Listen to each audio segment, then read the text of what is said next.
Hello everyone and welcome back to another day of Chongqing Major EU action here in the qualifiers. We aren't done. We've got TFT versus Vega to open the day. I am KillerPigeon. Of course, he's back again. He's kind of getting a little bit hungry for this now. I don't know if he ever wants to go back to a panel. It's Nahaz. What's up, my friend? Yeah, this has been a lot of fun, especially in the new days of a patch. There are so many ideas coming out of these teams, and what a laboratory we have to test all of them. And you know, it's funny, right? You look at what MNT did on Keeper of the Light yesterday. I'm a little bit surprised to see Vega ban that hero out with having first pick, because man, that hero, what they did with it made it look first pick ready. But you know, going through some of these replays, if you guys, you know, Arteezy's 3 Wraith band, you know, straight into Battle Fury, Anti-Mage. You look at what March was able to do with Chen last night, using Chen as a recall bot, basically. This is a lot of fun to watch what these teams are doing with the new patch, and we're going to get to see a hero new to Captain's Mode. OS Frogs out for Grimstroke. Grimstroke's getting a decent amount of games. So of course, the king of picks right now and bans is the one we see there. Dazzle coming out in conjunction with the Beastmaster, which used to be a lethal combo with the Wild Axes. It is pretty good with the Call the Wild as well, though. Yeah, I think Beastmaster is, again, the value of Beastmaster is just in that these towers feel so squishy now. I think Beastmaster takes outer towers incredibly fast. I think once you get to book 3, he has huge solo kill potential, and he gets there very quickly with that tower gold. Remember, you know, book 1 is, with the balance change that they made a couple patches ago, book 1 is cheaper, all right, but it costs you more to go upward from that to book 2 and book 3. Beastmaster is one of those heroes that once he gets that book 1 online, that tower gold can really get him to book 3, and from there he can threaten a hero like the Sand King 1v1. We saw that in one of our matchups yesterday. And it should be pointed out, actually, yesterday the Dazzle was used as a core against TFT. I haven't seen Chessie playing any of this in his pub game, so I don't know if they could go that way, but they could. It was very effective because, as you said about Necronomicon, double Necros just applied so much pressure across the map. Yeah, and I think it's a little less likely with this team. I think you're right. Especially Simon loves this hero, has loved this hero for a very long time, and I actually think that Dazzle 4-position Dazzle is every bit as good as 5 or 2-position Dazzle, because I think that hero can accumulate a lot of farm if you're playing like a Beastmaster strat. That's like a wide strat, right? The idea is you're going to control a lot of the map if the game is going your way. So a 4-position Dazzle is going to have a lot of space to farm. He's going to get those items up too.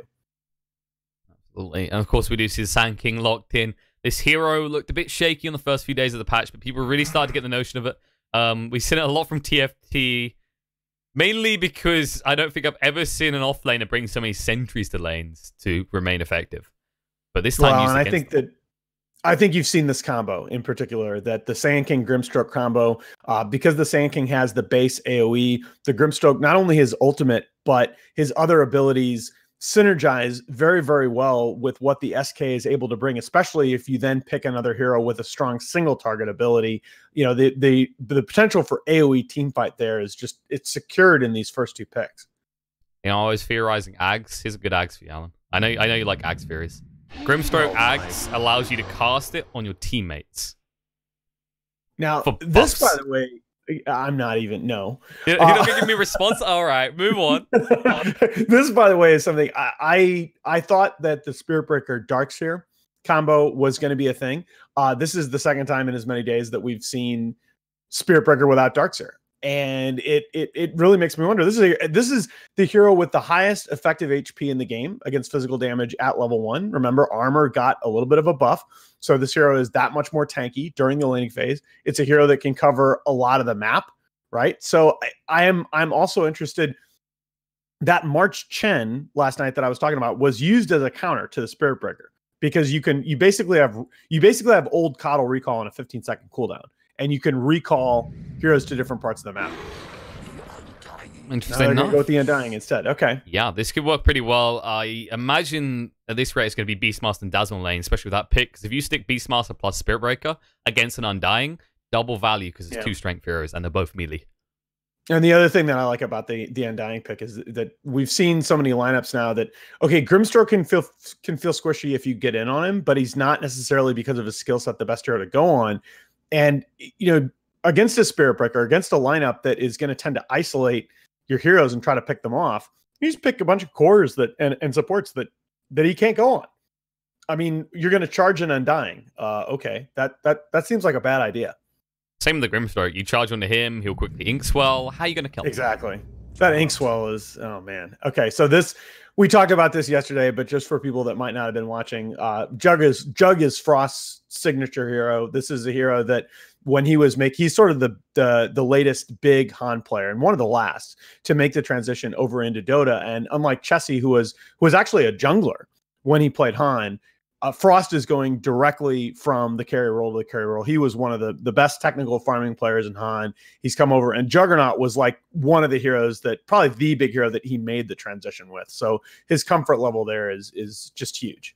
He's been at it for a while, and of course back then Juggernaut was probably the go-to farming guy, especially in the China region more than anything. By then, I believe most of the Western scene had moved on to alternative choices that just aren't actually valid these days. Things like Sven, you don't see appear anymore. Yeah. Well, I think you might see Sven get a tryout. I think it's a support, maybe. Like, I think they made him more viable with that change as a support, as a possible. And I think Sven is situationally very powerful as a core. I like this though. I think this is, you talk about the Juggernaut possibly going. You talk about the Juggernaut being used as Chinese teams as a farmer. Well, that was the Battle Fury build, and now Juggernaut has to look at this Battle Fury build to have a tool to deal with the PL. But if he does choose to go that route, he's quite a bit slower. And PL is a hero that you look at the Final Tribe, and they're going to have tons of tempo. They're going to have the ability to push onto your side of map, kill your towers early. But the PL is like a lot of these agi carries that we've been talking about, is a much faster hero in this patch because you can just build 3 or 4 Wraith Bands. Yeah, the acceleration is pretty impressive. The other thing to look at when you look at Vega's lineup is after that Spirit Breaker pick came out, notice how they've avoided any sort of long stuns. They're more about this kind of battle of attrition, whittling people down, because, of course, Spirit Breaker, the Bulldoze ability, gives huge stats resistance. And we've seen how it can ruin heroes like Beastmaster, if that was available to their opponents, chance to actually initiate, because you just tank everything. I think Solo done it on the first day. He would literally just run into like Beastmaster ultimates on purpose. Oh, sure.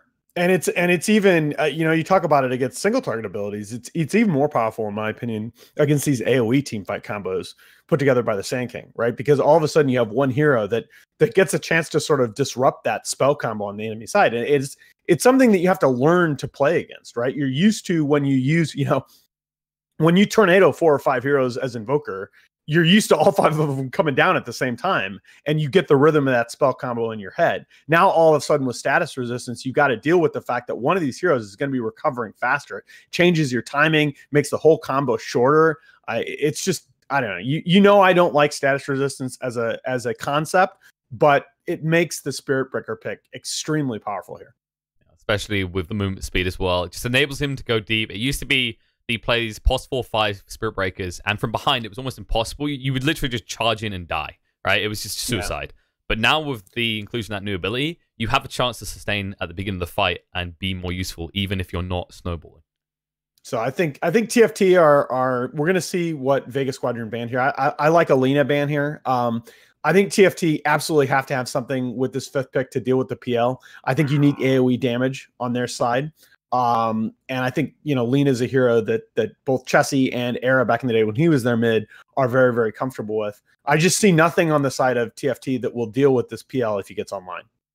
Yeah, especially seeing as actually Vega are very smart about this. Kezu did ban out the Magnus in the first phase, so they had their eyes on these type of heroes from the get-go. There's always been this focus on preventing TFT from getting a death ball lineup by the looks of it. And this is very early tower aggression for Vega. It's very early tower aggression. It's very, very strong against a lot of the mids that are left in the pool. And I think that's one of the big impetuses for picking the hero. It's something that's going to enable them to get these tower trades. And that's something that we saw used against Final Tribe when they played Liquid yesterday. It was Final Tribe had this pushing lineup, but Liquid picked a lineup that could at least get tower trades. So yes, we understand you're going to be really powerful around 12 to 15 minutes. You're going to be pushing onto our side of the map, but we're at least going to get something in exchange. Okay. There we go. That's one way to get rid of PL losers for the mid game. And I like this. Whoa. I love this because I was looking at Vega and I was thinking, right, then Kezix does something smart here because he picks this Pugna. And I think it's partly because he knows how much TFT they love picking Lena, right? So you're trying to bait them into that because it's not a bad matchup for Pugna. But this is going to crucify the Pugna. Well, it's more even, but like the chances of you getting caught out because of nets. The big difference is like Pugna, Pugna has to be super careful, right? Because if he uses that decrep, that's not an escape against the Meepo. If he uses that decrep with multiple Meepo crowns around, he's just going to get poofed to death. So that, oh boy, you do have to reconsider. I do think Pugna can do well enough early on in lane against the Meepo, but man, oh man, you have the threat of the Spirit Breaker charging across the map. That's kind of a nasty Meepo pick. That's the scary part, is Pugna is really focused on this one-on-one scenario to decrep for effectiveness, but then you think, okay, the Spirit Breaker's going to come out of nowhere. You're already dealing with multiple people in the lane, and I think you're right, like, you can get a good start, but Pugna needs to maintain a lead over Meepo. Meepo, with the XP gains, how do you do that? Let's not get too carried away, though. You're looking at this lineup, you're going, okay, you got AoE control from the Sand King, you got the Tombstone coming out from the Undying, which, Meepo should be able to kill that, fine. You got Grimstroke, who can threaten the multiple clones at once, link a Meepo clone together with somebody else. This is not... I don't know that this is like a GG Meepo pick. It's not totally, It could absolutely snowball in this game and just destroy everybody. But if Vega do okay in the lanes, they're going to have the tools to deal with this Meepo in the mid game. I think the other thing that's fair to highlight here is we haven't really seen Meepo since he got... Well, I'd say he got slightly nerfed. It was more like this giant hammer smashed him in the face and he's trying to pick his pieces up and put himself back together. Yeah, I mean, Meepo is just like, oh boy. He got, I think, sort of a very unintentional mega buff at around the time the patch came out because people were running him together with Luna. And Meepo together with the Luna aura was just absolutely ruining. You know, they had like an 80% pub win rate for a while. Meepo alone, though, yeah, I don't think he has not gotten a lot of love, and that's putting it very generously. Poor Sheepstick. I felt so bad for her in like the last 6 patches that Meepo's just been completely ignored. Imagine how she felt. She's like, this hero is great. I'm winning game. Yeah, what have you done? Yeah, it's like, well, basically she's been like, Ice Frog hates me. I don't think she's wrong. It's kind of the thing that's interesting to highlight here as well is Wraith Bands have become incredibly strong. That was one of the biggest reasons this hero got such a big boon is on top of the buffs. Think of how well this hero uses it. Suddenly, he still has Wraith Bands, but his Agi game for a start is abysmal now. Yeah, and that's... People don't remember, but when Abed first started playing this hero, he would get like 2 and sometimes even 3 Dragon Link. That's how valuable stats were. Well, look at Ball. Frost in a little bit of danger here. He's going to be out okay, I think. A lot of aggression. Pex, you might get be low, the Undying here feeding first blood. Oh, yep, the bash coming through. Yeah, bash. RNG working for him there. Oh, very nice. And to secure the first blood on that target especially, at least the Undying has the benefits to come back to lane full mana. But still, giving over the first blood to a Spirit Breaker, I mean, this is one of those pulse that can use that gold very well, very early on. All right, so the block is going to come out a little bit in favor of the Pugna here in the mid lane. These guys range creeping the high ground. The first couple waves are just so critically important here. And he's going to be able to keep Chessie off the creep wave. Yeah, the best chess you can do is trade evenly in a favorable scenario. But yeah, you're going to be running Never Blasters like this. Should be pointed out in the bot lane, there was a D-Ward that came out. They actually blocked the other camp to make sure there's no pulls. Undying in the top lane in the meantime, though. That damage. Don't mess with Poison Touch. Oh, man. I mean, the hero is just... It's just disgusting right now what you can do with Dazzle. The utility is just off the charts. And even against I mean, watch what happens in this lane. Even against a hero in Undying that used to be a lane dominator. Like, watch Dazzle's positioning. I mean, he's literally playing in the face of an Undying at level 1. And that's just not something that you used to see. Yeah, it's pretty insane. It should be highlighted, actually, the effectivity when you combine this with any other slow, because, I mean, just look at the ball. Between Dazzle and the ball, those slows keep you in range long enough that you lose about half your HP pool if you get hit by the Poison Touch. Well, Pexu's trying to be frustrated here. He did bring a lot of mangoes, but if he doesn't have a big impact in the first 2-3 minutes, this lane really goes TFT's favor. And you very, very smartly pointed out that D ward. That's something, you know, MNT just went for that, just went up there and tried to control the lane equilibrium, but that camp, he had to put down another sentry to get that back in their favor. But as a result, they're going to have to stay on the creep waves here, and that's a nice start for the Juggernaut here. Yeah, they've changed this camp in an interesting way that if you just cut a tree right here, you can actually pull from either angle. So both sides of the lane can get a good advantage in terms of pulls from that. Oh, that is a net gain for, by the way. Oh, that particular change. That is a net gain for the Dire offlane. Absolutely. Look at this so far, actually. Meepo's lingering behind the Pugner a little bit, but he does have the second Meepo now. This is where things can begin to turn. This is very, very smart. Notice how that Arrow went up there to try and prevent the creep wave aggroing onto the neutrals, and he was successful. So he's going to get his carry a couple more last hits under the tower there. I think he just prayed to the gods for a bash. He actually hasn't gone back to the Orb of Venom. A lot of supporters don't really see it as worthwhile unless you start out with the item, and of course, because you need that Style Shield, you'll rarely see any support start with an Orb of Venom at the moment. In fact, it's arguable, like, I think the only hero that I've seen just try and justify going back for it is sometimes a Monkey King. But we don't really see support Monkey King right now. No, unless you're Pablo. Pablo, I think the other person I've seen run it is Infamous. Infamous is the only other team I've ever seen run it in, like, the last 3-4 months. Yeah, I mean, the Pablo Meteor Hammer support for Monkey King was the sight of a whole, but no, don't try this at home, kids. Yes, it's a very specific getting a little scenario. bit low up here in the top lane, but he's going to be fine, and he's off to a fairly strong start there. I mean, you say that, but look at his regen. Look how much he's already burned through. He needs more ferried out to him, and he has got some tangos on the way, along with Wraithband. Yeah, but he's got a dazzle against him, and look at that courier. Yeah, they're trying. They know the Radiant side knows that they have to contest the arrival of that courier. Actually, Madara even decides he's going to need a salve as well. This is just time where Mage will not have the core himself, but he has already got his bottle, and he's got to be feeling pretty confident against Jesse right now. Yeah, and he's got a nice... he can get the last creep in the lane there and just pick up the nice Arcane Rune, so he's going to have a good deal of sustain in this lane. The awkward part about this for Chessie especially is you can't just commit to the jungle. You're going to have to be present in lane, or someone is, because it's a Pugner.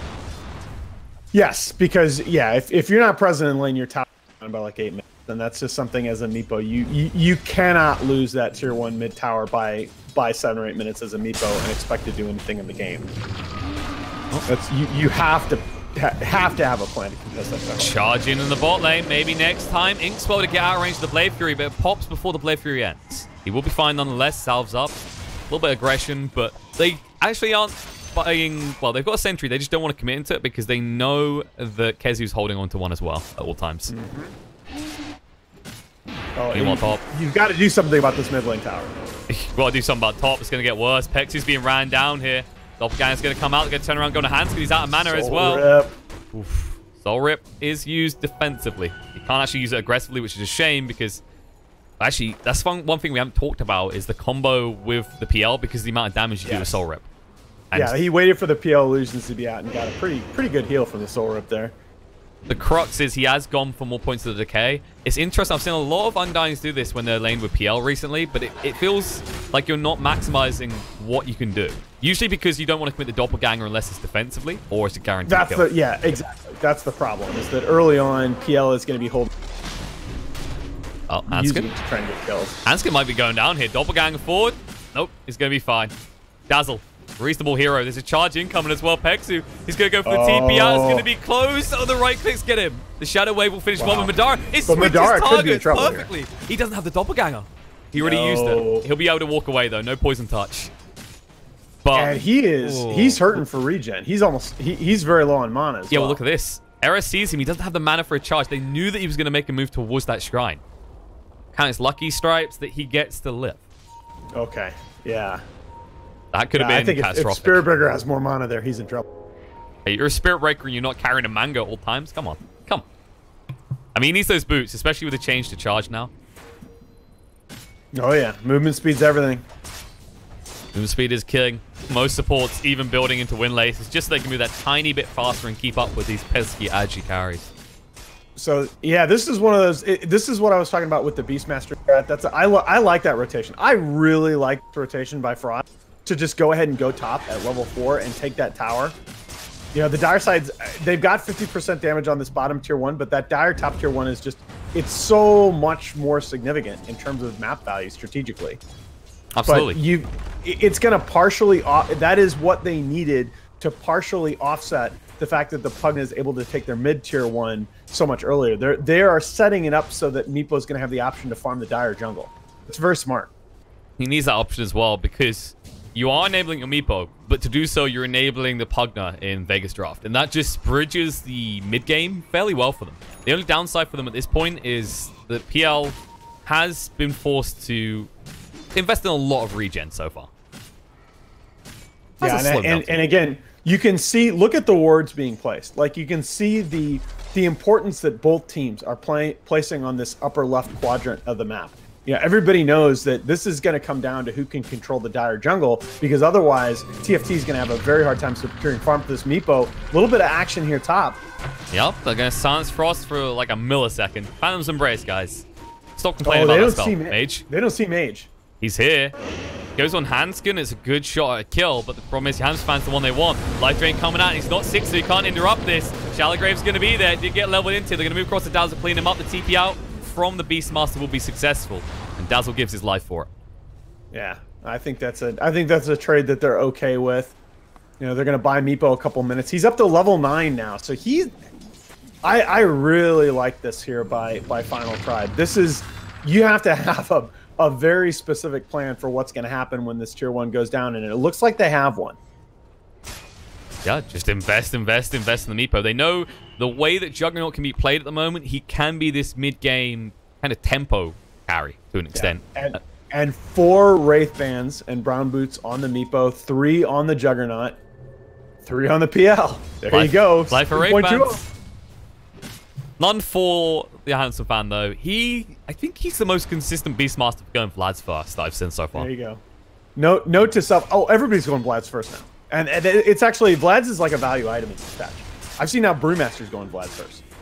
Oh, that's become a very good item. Dazzle, a little bit far forward. Handskin. He has got the Shallow Grave, so waste their time, go for the TP out. See ya. Lack of stuns is a problem for Vega, as we just saw there. That's my Simon. That's a very good read. I mean, they only have get one a little stun. Information. They literally only have one stun. Yep. But this is going to be... so many 7-2-0 games are going to go like... It's going to be like, all right, fine. Look at this. 4 Observer Wards by the Dire side in this top left quadrant of the map. If you spot me the one on the right side of the mid ramp. I mean, this is both teams recognizing just how important this area is. And we got to get some... Come on, guys. We got to get some counter wards in here now. You should know about this. Meepo's the Blink Dagger now. Oh, Frost, silenced up. He actually needs to get rid of it. The Prep is there. They can't get away. Oh, no. This is disaster. Dazzle was trying to get silence out, but the Burrow Strike perfectly timed from Kezu to interrupt that. Yeah, I guess they might not have understood just how much information that Dire had about. Yeah, there's a lot of wards. They'll realize it now, but how much do you want to invest in sentries? I mean, Meepo level 11, he's doing okay, but map is getting tight very, very quickly. He has that blink, but right now, so far, he's just using it to maximize his farm, which is fine, but in the next 5 minutes, if you haven't got involved in a fight, you're not going to have any tiles left outside the base. Yeah. Moving in, there it is. He goes aggressive, but Burrow Strike straight away. And they have nothing to do here. Primal Roar comes out onto the Grimstroke, but look at the Soul Rip heals. They're finally going to turn around. He hands the fan, slow him down, and he can't move away quick enough. Soulby as well, charging from area to try and disrupt. The Burrow Strike interrupts the Never Strike. They can't get rid of Hamster Fan. They're going to turn around. Frost with the Blade Fury doing a lot of damage here. It's just tanking in the middle, and they're taking so much damage. It's going to get maybe next time low. There's the Omni Slash coming through. Get 1, maybe get 2 kills on the back foot. There's going to be a return kill into Era. They will clean up Kezu as well. What a fight! And look how tanky that Vlad's makes the Beastmaster so early. Jonas and Fine just tanked so many spells there, and they're right back up to full HP for the Shrine. That's such a good fight for TFT. And they can now go D1 if they want, which they should have some sentries coming out, especially with the gold now in hands, and it should be obvious. But I thought when they used Roar on the Grimstroke and they didn't get him, and it was basically Jonas Fan split on the high ground there against 4 heroes from the Vega side, I thought that fight was over. But that early Vlad's just feels so powerful right now. It's not just the Vlad's. Remember, the new passive, Ransack, as they've called it, just steals HP. It's just healing. Constant healing for Meepo. Yeah, that's true. That's true. So that's a very good point. The Meepo has a lot more in that fight than he ordinarily would. Okay. Or than he would in previous patches. We're getting a few mini cutouts. Do you want to quickly restart? Yeah, let's restart the call. Let's restart the call. All right, folks, let's get Alan back in. There we go. Let's see if that's any better. Yep, right. much better. It's all right. They didn't miss out on your big words, Alan. They just missed out on maybe an if or a but. All right, little smoke play here coming out from TFT. And I like that Chessie has just identified how easily he can take fights now. He just wants to be constantly aggressive. Yeah. In fact, they could sneak into the Roche pit if they actually had Beastmaster here as well.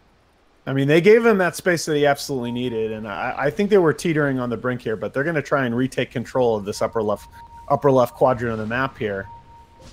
This is the it side. Looks like Vega isn't in great position here to contest or even necessarily take a trade.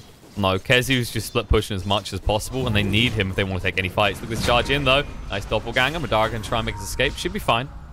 They'll just invade the jungle and take control, though. Get rid of the stack as well. Another word's down now.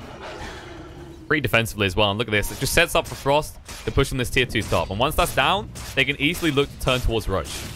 Yeah. I like that a lot, although they can get...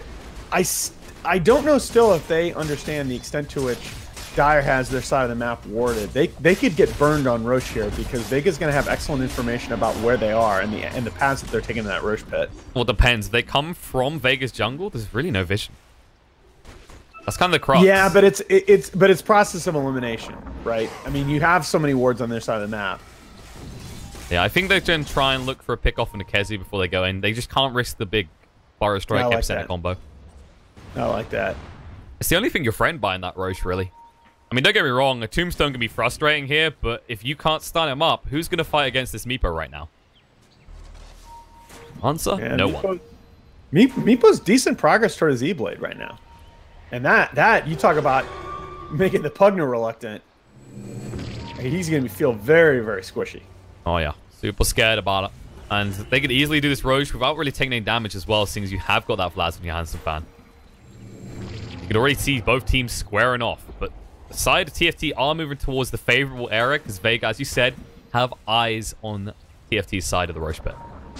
Oh, moving in. Gotta go. Net 2. Grimstroke gonna get low and just go bye-bye. Epicenter being channeled. Kezi wants to go in, but Mage stunned up. Can't help right now. The Epicenter through does a lot of damage, and now Shalograve goes down to 1. PL, Primal Roar is gonna go down. Chessie does get eliminated as well. The buyback comes out. Meepo knows he can still fight. Mage almost dead here. Frost trying to chase through. He has nothing left. He already used the Omni Slash. He's gonna be stunned up, get low. They get rid of Undying, and then we'll get rid of the Juggernaut in return as well.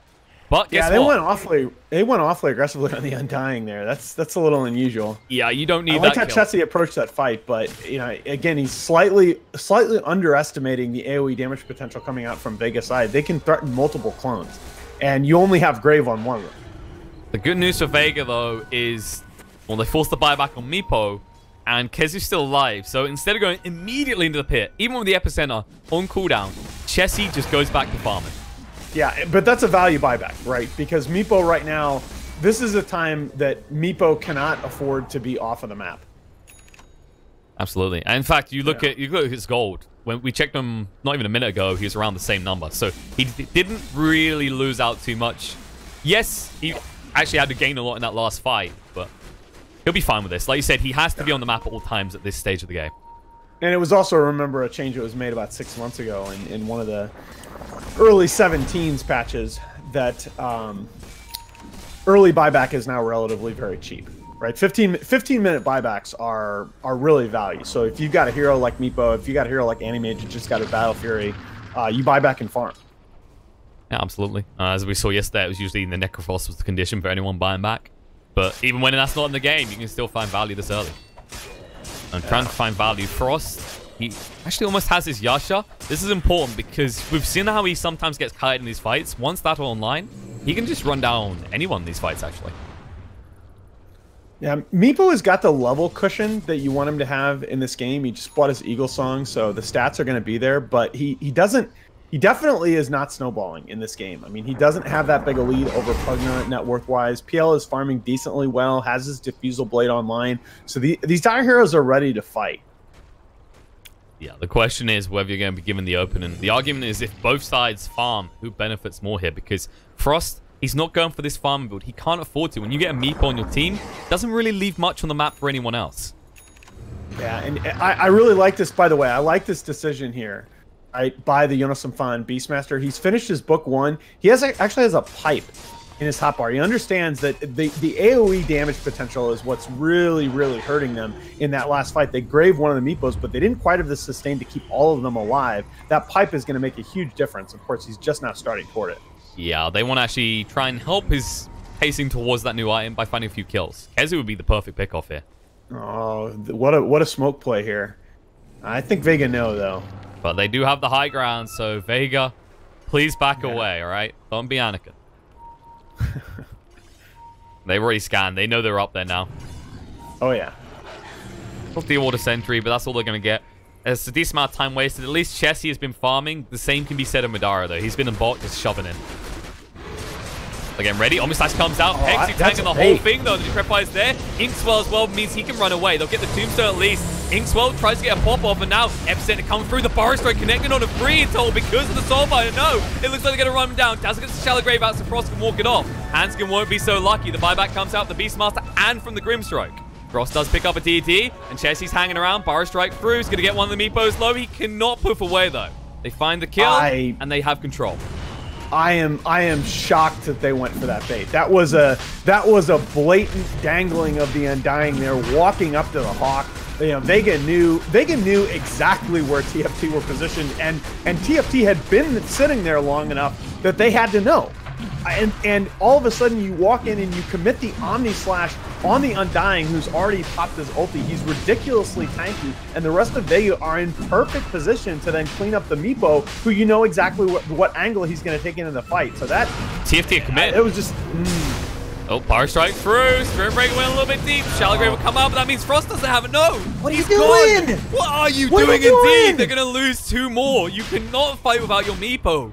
And as a result, they will still give up the Aegis, but they give up 2 additional lives alongside it. Yeah, that's just the young player. And TFT, you know, Aaron in particular, who's one of the veteran players in the scene, has praised Frost so much for the poise that he's shown as a young player coming over into Dota 2 and picking up the game so quickly. But that was, you know, he blinked there. That was double impatience there by Frost to initiate on the Undying in the opening engagement and then go back in the Roche Pit. As the Juggernaut, the role that you're being asked to fill in this game, I don't think you can do that. I think he felt empowered by the DD, but even if you do, you've got to keep in mind you're outnumbered, 1, and then 2, the DD was running out before Eric could even reach the pit. It's a complete waste. Right. I think going back to that original fight. You got Omni down. There's really not much in terms of plays that you're going to be able to make there. I mean, it's one thing doing that as a support, but as a Juggernaut, if you get Aegis and if you take Aegis from them and die twice, it's still a loss. I should also highlight the Pexu's getting ever closer to level 12, which, hold on, dying, who cares? But with the new Flesh Golem, we actually saw it come into effect on that fight around the tier 1 because it meant that he could tank more slashes. It gave him 400 health. Level 2 gives 1,000 extra health. Yeah, it's just making the decision to initiate on that hero even more suspect. And as we talked about the damage mitigation, you know, the Beastmaster, because of that sequence, makes basically no progress toward his pipe, and all of a sudden the Sand King now has Crimson Guard up with a Buckler on top. So he's going to have Crimson Guard Greaves to mitigate a lot of the damage coming out from TFT. You know, Omni Slash is going to tickle, and you still have no damage mitigation in sight for the Wombo combo of Vega. Which is heading straight for your high ground. Dara will not stop anytime soon. Yasha plus Diffusal, plus 2 Wraith Bands.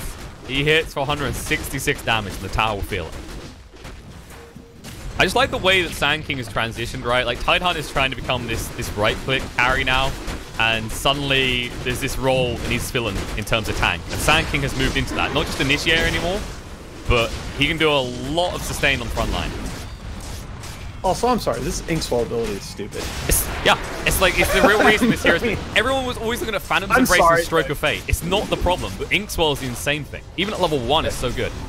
It's just, it's dumb. Primal Roar, they're going Undying again. They're going to actually get baited into this. Into my looks at them, going to move through. Epicenter Forest Strike combo is huge. Meepo has gone straight away, and all of a sudden, they don't have to leave your base anymore. They can hang around. I mean, look, this is fool me once. Oh no, Frost, fool me twice, and suddenly you're losing everyone as Eric goes down as well. Luckily for them, they've still got tier 2s. I mean... Questions. So many questions right now. What are you doing? You've initiated onto the Undying now twice in a row in big team engagements. That's not your target. Gotta kill him before he gets that level 2 or Alan. He becomes much more dangerous. You know, sitting there absorbing damage. Oh, wow. Yeah, this is one of those that TFT is, assuming they go on to lose this, is going to sit down in between games and go, look, guys, we just need to, we're doing a lot of the right things strategically, but tactically we need to make sure that we're going on the right targets to open these team fights. It's just, it's one of those things that we take for granted at this level of Dota, because if you can't do that properly, you have no chance of playing Dota and winning at this level. Absolutely. And I just like the way Pexu's itemizing. He's not making himself too tanky. He's skirting a fine line, but so far it's just completely paid off. He's never really been any real risk. And you can just kind of see that TFT don't really know what to do here. I mean, you just don't have any plays drawn up for this situation. Yeah, they are trying to shove towards this tier 2 bot, but honestly, maybe you get that, but by the time you get it, you're going to lose another tier 3, because you're already losing that tier 2 in the top lane. Yeah, I don't mind trying to take a trade here, but boy, you better be set to get back to that tier 3 tower, because I don't think you can... No, you can't trade for this, because they're going to get your shrines, and then you have absolutely nothing on the map. Well, they did at least get the tier 1 mid as well, but it doesn't really matter much when the Aegis has already been picked up. It's got a little bit of time left on it. They're trying to wait that out before going back to fight, but that means surrendering a second lane. And it's bad enough being 1 lane down, but 2, they're at least going to try and even it up with the bot one. Meepo's here. This is the all-in. They know this is the only move left in the book. Primal Roar coming out onto Pexu again on the side. No, look at the Soldier jumping in. The Epicenter Forest Strike combo. The Shallow Grave comes out, but what about the other Chessie? The other Meepo might be in trouble. He's going to heal up, though, because the new passive Pexu getting low is going to go down. But finally, they've just popped through Meepo, and the rest of TFT need to get out. Frost is going to lean behind Era. Shallow Grave to protect, and Hanskin needs to make escape. Hanskin found the TP away, should be fine. Aegis gets reclaimed, but it won't matter, as they just obliterate TFT. I mean, am I watching a replay with these fights? Are we just like watching 5 minutes ago over and over? Because that's what it looks like. It's like literally exactly the same thing is happening.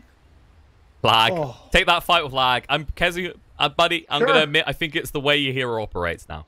The new Sandstorm causes problems.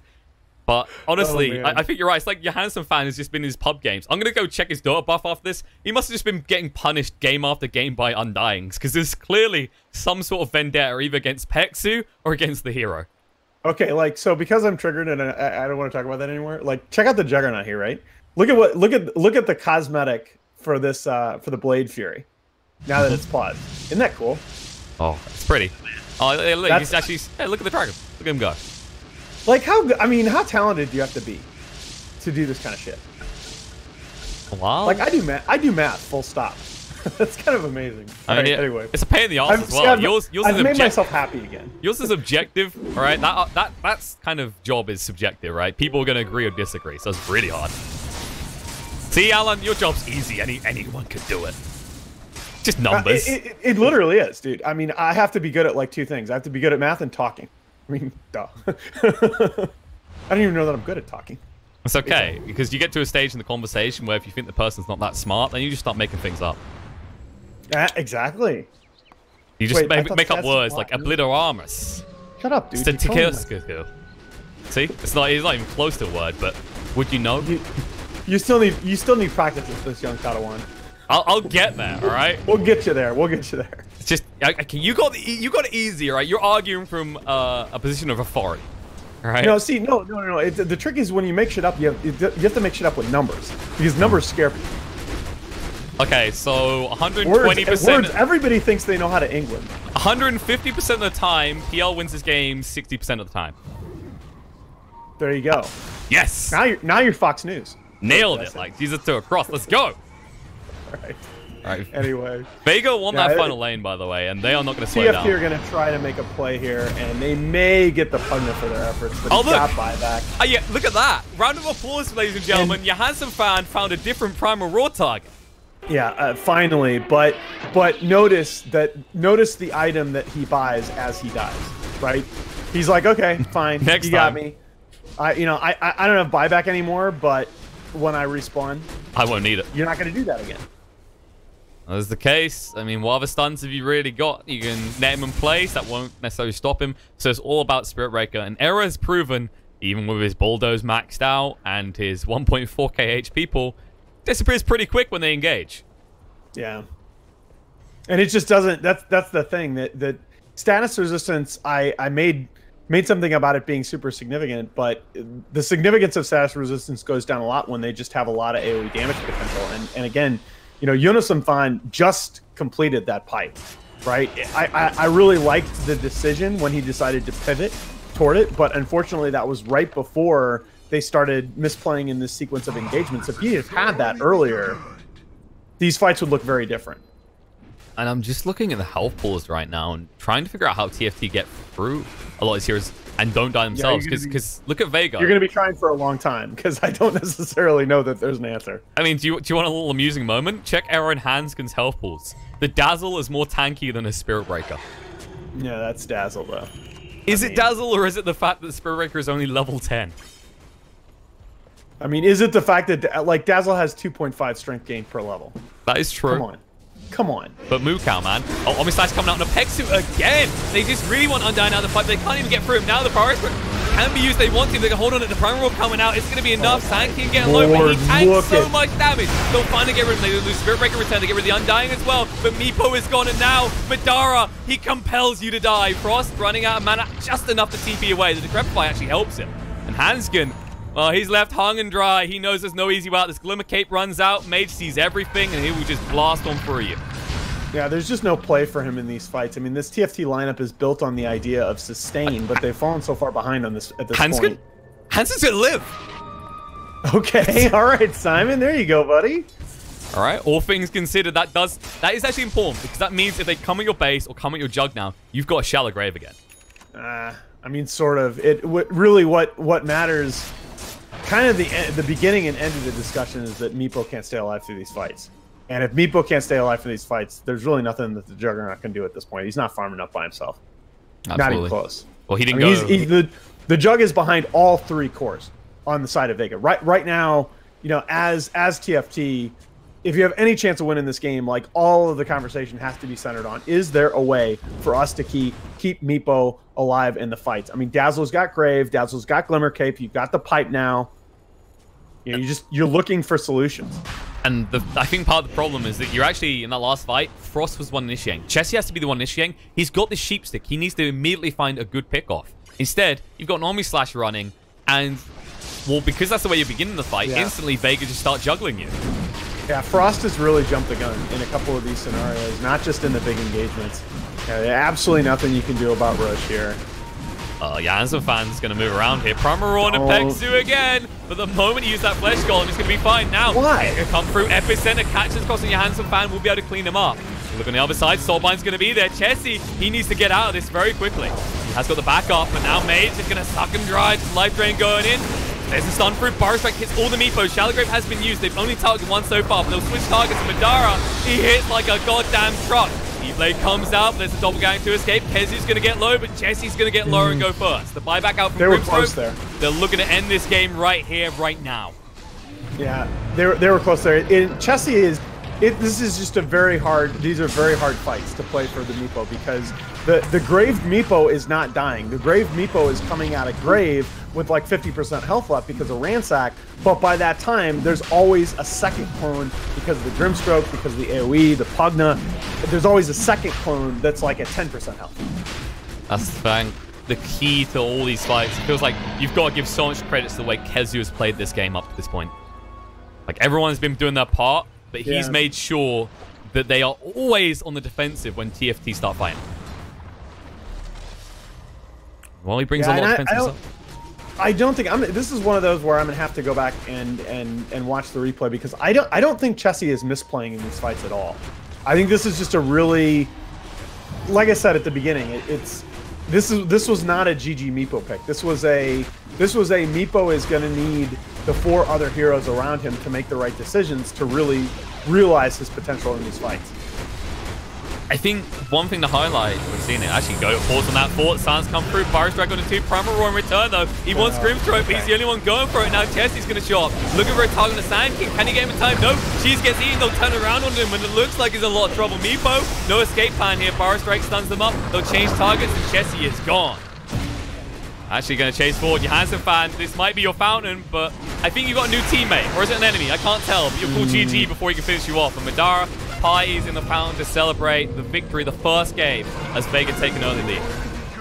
All right. Look, as TFT, you got to reset. Get the hell off the computers right now, and let's talk about it, because this is not a game that we should have gotten blown out. This is a game where, you know, we had a reasonable draft. We felt confident at the very beginning, and we really blinked. You just are initiating on the wrong target in that game, and you're making the same mistake 2 and 3 times. And that's one of the things that you see from young players, but you've really got to get Frost sort of mentally reset coming into this next game. I think Tribe has what it needs to win this series, but at the end of the day, Vega is executing and Final Tribe is not.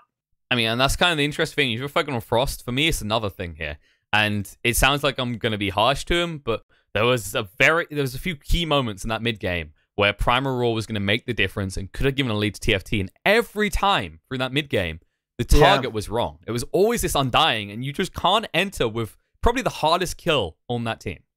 Yeah, that's entirely fair. And, you know, the comments that I was making about initiating on Undying with Omnislash, yeah, possibly applies with Primal Roar, maybe even more so. The Unison Fund, you know, Eunice, we talked about him yesterday as being such a stabilizing force on this team, and going from like kind of a 2 or 3 hero niche offlane player to a guy that has as broad a hero pool as anybody. He has to help that young player make the right strategic decisions. So I think that point that you're making is very much valid. And it's only game 1 is the good thing for TFT, but not a favorable scenario for them to begin in. Of course, they can't afford to lose here because, well, they're all out of chances. If you lose this, you're done. So Vega, 1 game up, but best of 3s. TFT not quite out of it yet. We're going to give them a short break. We'll be back in a few minutes to reconvene and see if the Swedes can strike back or if Vega will just run away with the series.